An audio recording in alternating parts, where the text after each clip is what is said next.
funded by the Broadcasting Authority of Ireland with the television licence fee.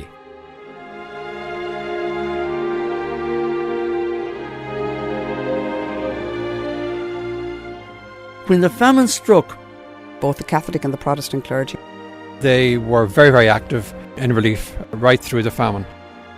These are all kind of heroic figures in many ways, putting their lives often at risk. people of the Protestant faith and the Anglicans and the Presbyterians, some of them went out of their way to try and alleviate some of the suffering. Irish Catholic priests similarly suffered a heavy attrition rate. They worked so hard and so diligently, they actually died from exhaustion, a number of them. So we had Protestant ministers, Catholic priests, women religious who put their own lives on the line. There was great elements of humanity and hope in a very, very upset time.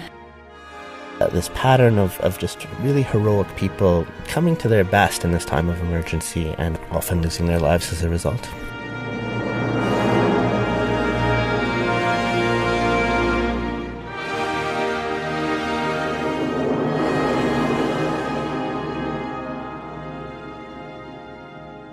I'm Paul Wright and welcome to the third and last programme of Forgotten Famine Heroes.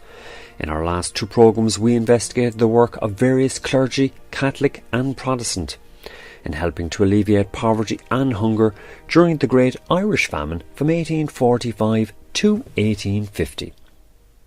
Continuing with that investigation, many clergy in Liverpool in England were in the front lines of working with thousands of Irish famine refugees arriving on their doorstep. Christine Connolly, Director of the Great Hunger Institute at Quinnipiac University in Connecticut, USA. Liverpool was really in the front line of famine. It's sometimes said, Liverpool's the 33rd county, but it really was. It was the largest port to Ireland, and many people went to Liverpool because they wanted to either stay in Britain, where they weren't very welcome, or because they wanted to get across the Atlantic, and that's where the ships went most frequently, the cheapest passages, etc. So Liverpool saw a massive influx of Irish people during the famine, and it was very hard to cope because the famine coincided with an industrial downswing in Britain, so there was massive unemployment in the north of England, so a lot of poverty there. We can read Charles Dickens to get an idea of poverty in Britain. But people under the terms of the English Poor Law, Irish people were not entitled to relief, which is pretty scandalous given we were supposed to be part of a United Kingdom. So people couldn't go to the government for relief, Irish people, if they arrived in England. So where were they to turn, especially if they couldn't get work? But what we do know was that the Catholic Church, particularly in Liverpool, but probably a lot more other people, gave relief to these people who had fled from famine and arrived at the port of Liverpool.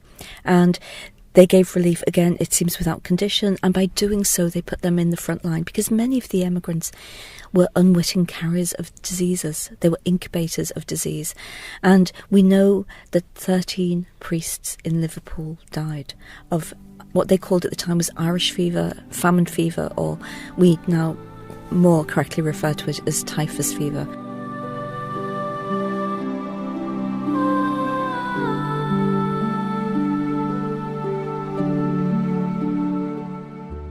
But what happens with this large-scale influx of poor Irish is the Catholic Church does galvanise itself in Liverpool to the extent that, the 13 priests die from famine fever that is contracted from the famine immigrants who actually come in. Dr. Jerry Moran, historian and research fellow at the Social Science Research Centre in NUI, Galway.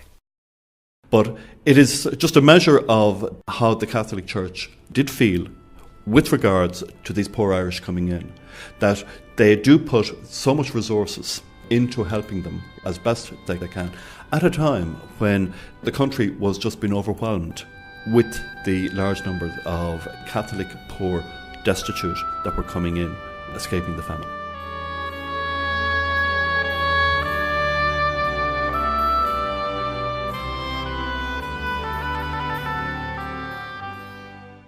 In the 19th century, a memorial was put up to these priests. They're referred to as the martyrs. And so they were, again, remembered. But over the decades, their role has been forgotten, really forgotten. But these people were incredibly brave. And we know in places like Toronto, religious groups, we know nuns died, priests died, the Bishop of Toronto died. So people were giving in so many ways. It wasn't just in Ireland. And as Irish people emigrated, their needs became important outside the island of Ireland. And so charity took on another face in some ways, in that for these poor emigrants who are often despised and looked down on, but certain groups worked with them and not only gave their charity, but in some instances gave their lives to help the Irish emigrants.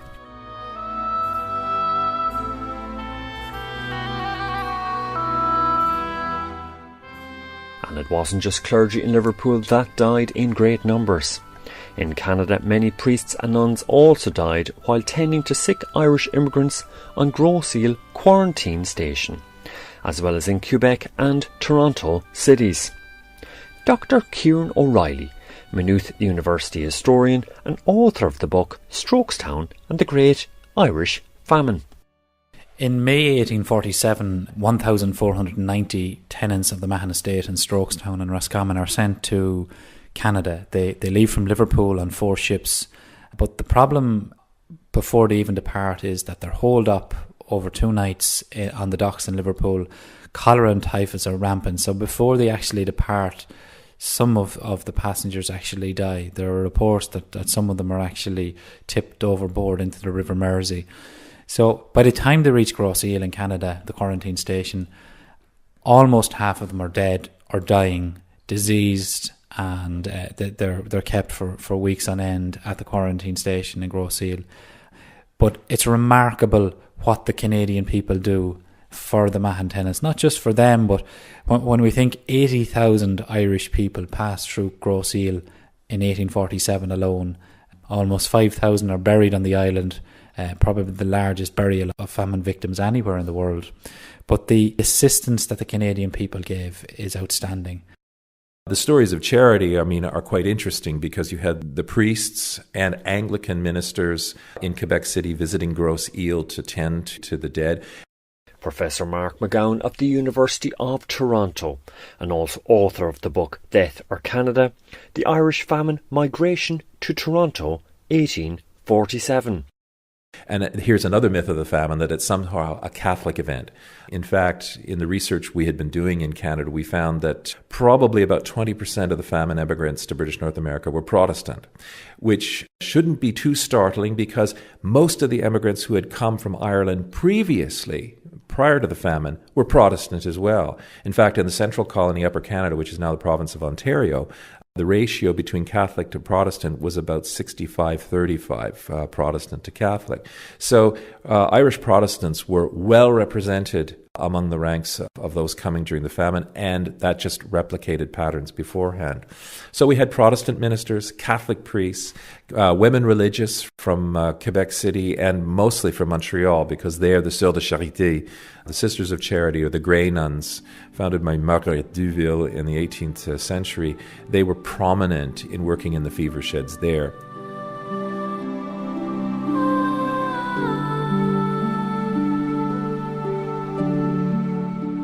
On June 9th, 1847, the Grey Nuns arrive in the fever sheds, and that's really one of the most powerful parts of their annals, is their records of their first impressions. Dr. Jason King of NUI Galway, and also lead researcher and creator of NUI Galway's Digital Irish Famine Archive.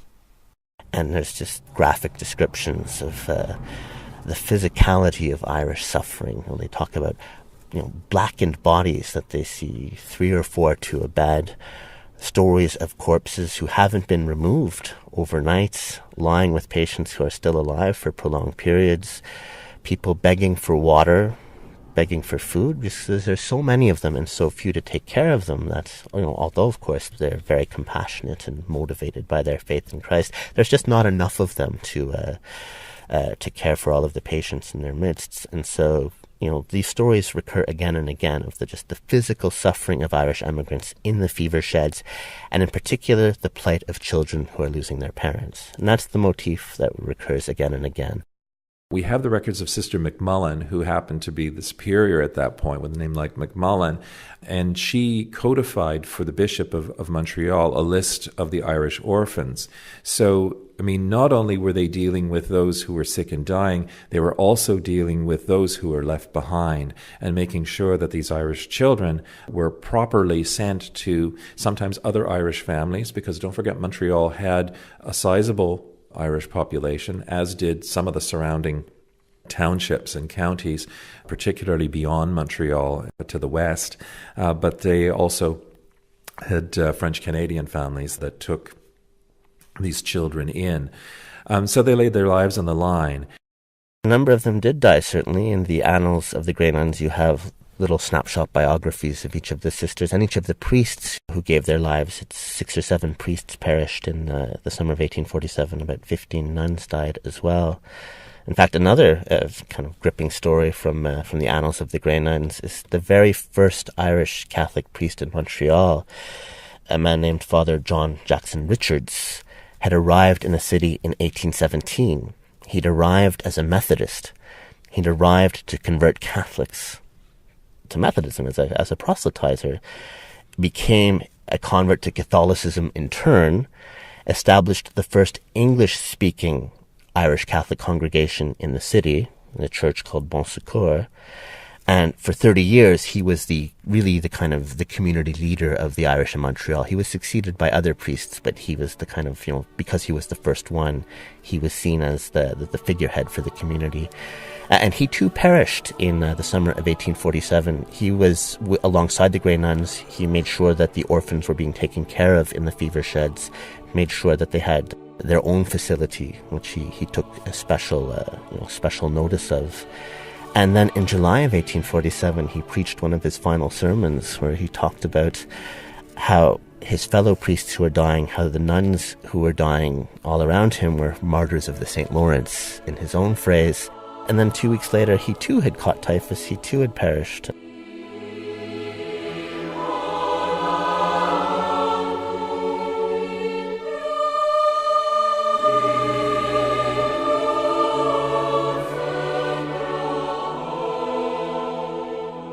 So, within that period of 1817 to 1847, you see the birth of the Irish Catholic community in Montreal, more or less, and then this sort of pivotal moment where it's undergoing its greatest crisis, and its founder loses his own life in taking care of all of these Irish emigrants.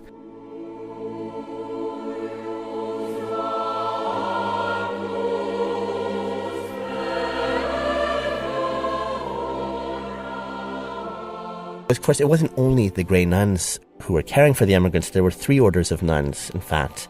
The Grey Nuns, who were the first to arrive in June of 1847, after about 3 weeks, their ranks were so decimated and they were so exhausted that they retired from the sheds. Their place was taken by another order called the Sisters of Providence.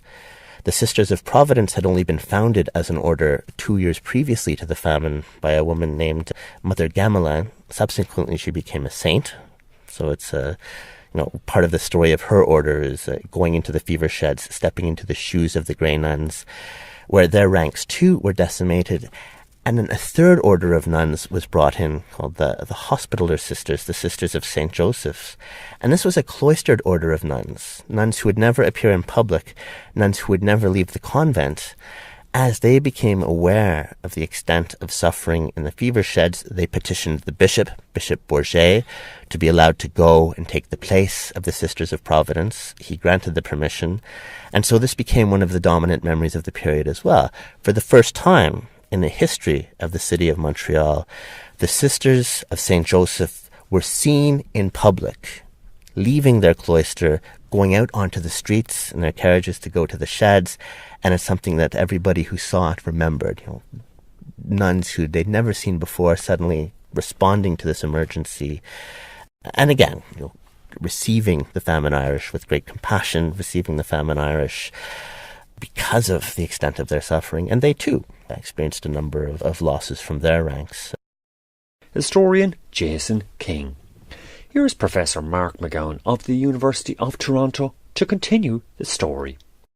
The most notable story, I think, in the Toronto context is the story of its bishop, Michael Power.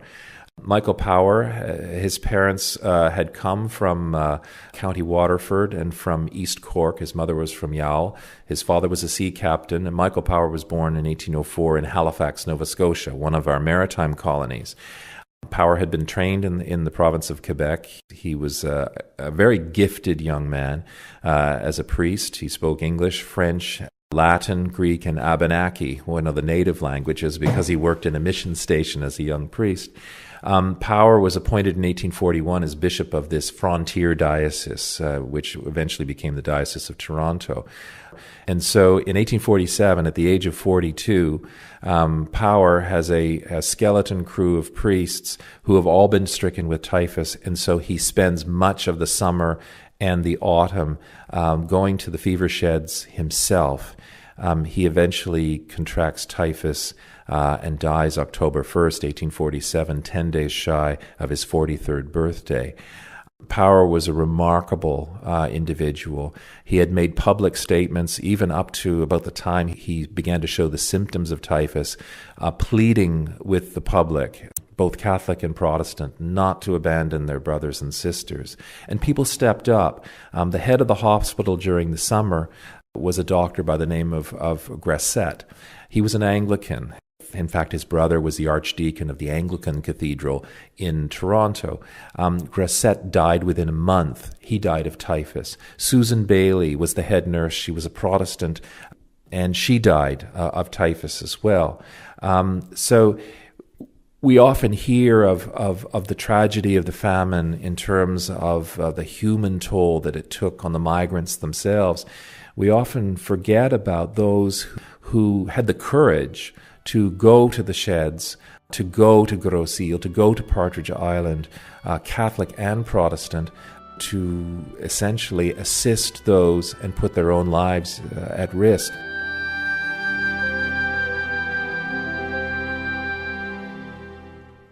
So in the memorial in Toronto Harbour, for example, to the famine, not only do you have the names of hundreds of migrants who died engraved in the Kilkenny limestone wall, but we also have the names of local people who put their own lives on the line and in some ways, like Bishop Power, were considered martyrs to charity, which is quite a testament.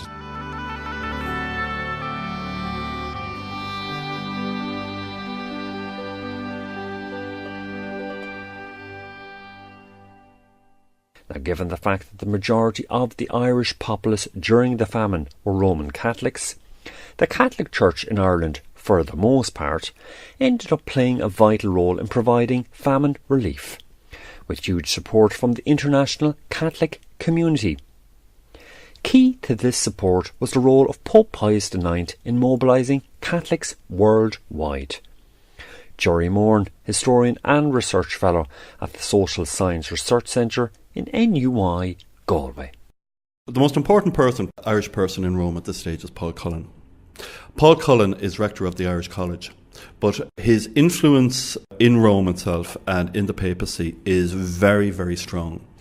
Colin is more or less the representative of the Irish bishops in Rome in terms of any time that they want to get help or any time that they want their particular position put to the papacy.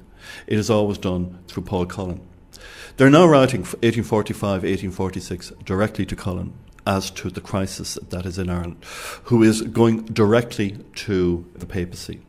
And as a result of this, what you find is the very proactive approach that Pius IX takes. This is largely through sermons, through encyclicals, through pleas to the rest of the Catholic world to come to the aid of the Irish. So that his intervention is quite important in terms of getting Catholic Europe to engage, because this is the first major famine in Europe of such a colossal scale. So that groups like Catholics in Italy, Catholics in France and in Germany, they needed this push coming from somebody like Pius IX. And it's his intervention which does result in money coming in such large amounts to the Catholic sources in Ireland.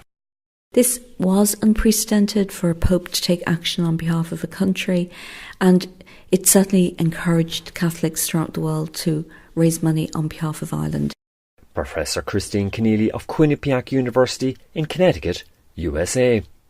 Now, there was no central committee in Dublin for that money to be channelled through, but mostly it came through the bishops. Some of it went directly to priests. So Catholics throughout the world did raise money for Ireland. And the Pope also made his own personal donation towards Ireland. And at one point he was asked, would he contribute to some English Catholics who were raising money on behalf of Ireland? And he donated his signature to be auctioned and a personal rosary set of beads to be auctioned. So he intervened in a number of ways.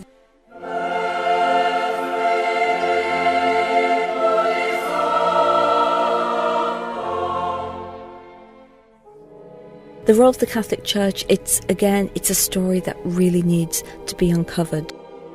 The role of the Church, the Catholic Church, needs more research. More needs to be done on what actually happened, particularly at a local level.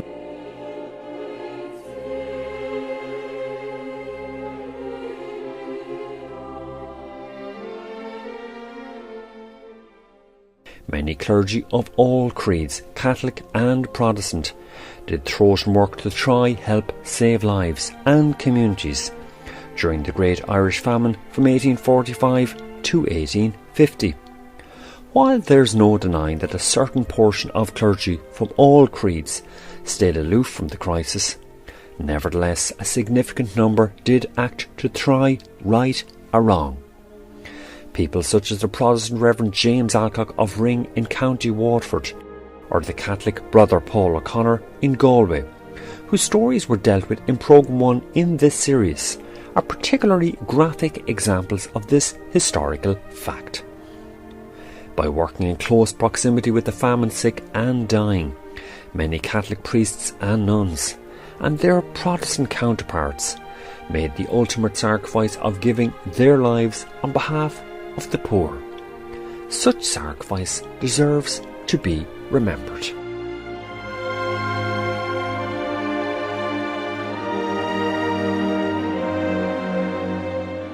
When the famine struck, Catholic and Protestant clergymen were absolutely essential to the relief programme.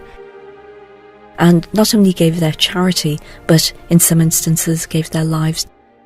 Definitely unsung heroes. They really were the unsung heroes of the Great Famine. They're sort of the forgotten link.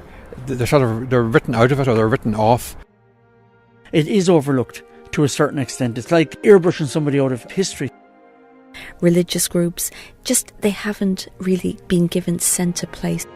This dark period of Irish history, I think there's a few spots of light in it as well.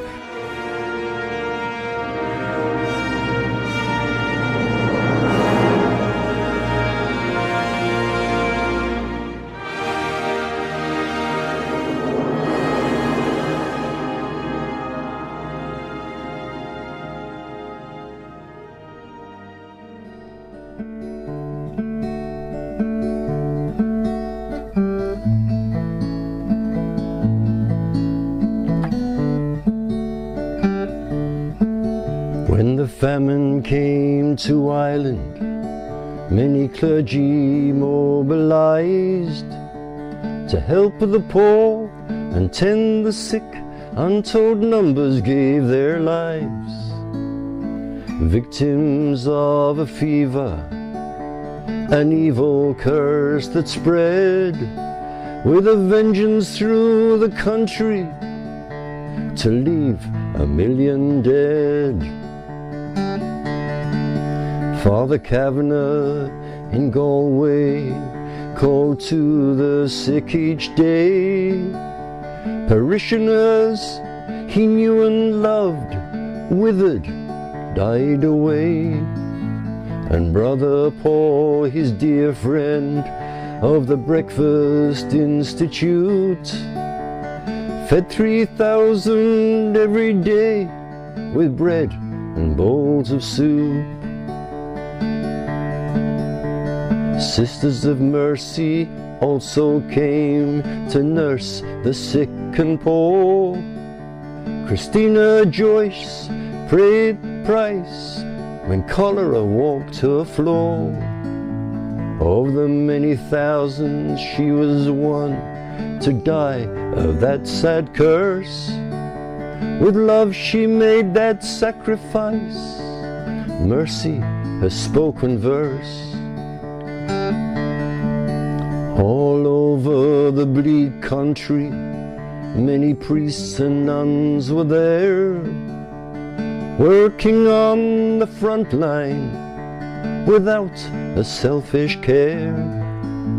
Untold numbers gave their own lives in answering the call when fever and cholera harvested them all. Up in Derry, Bishop McGinn established feeding halls and tended to the dying with sad and watchful calls, until he also was to die when fever laid him low. Parishioners, his chosen flock, he cared and loved them so. Boyle Townsend in Skibbereen established much relief, saving many from the grave, giving much relief. As with the Reverend Alcock in the village of far off Ring, who built a pier for the fishermen, for the boats to work again. Let's remember all those clergy, let's celebrate their deeds, who when famine came to Ireland answered helpless needs of the destitute and starving, sick in their humble homes, when entire populations were reduced to skin and bones. Yes, when the famine came to Ireland, many clergy mobilized to help the poor and tend the sick. Untold numbers gave their lives, victims of a fever, an evil curse that spread with a vengeance through the country to leave 1 million dead.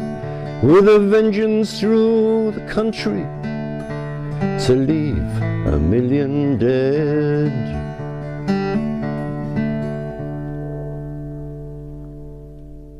Funded by the Broadcasting Authority of Ireland with the television licence fee.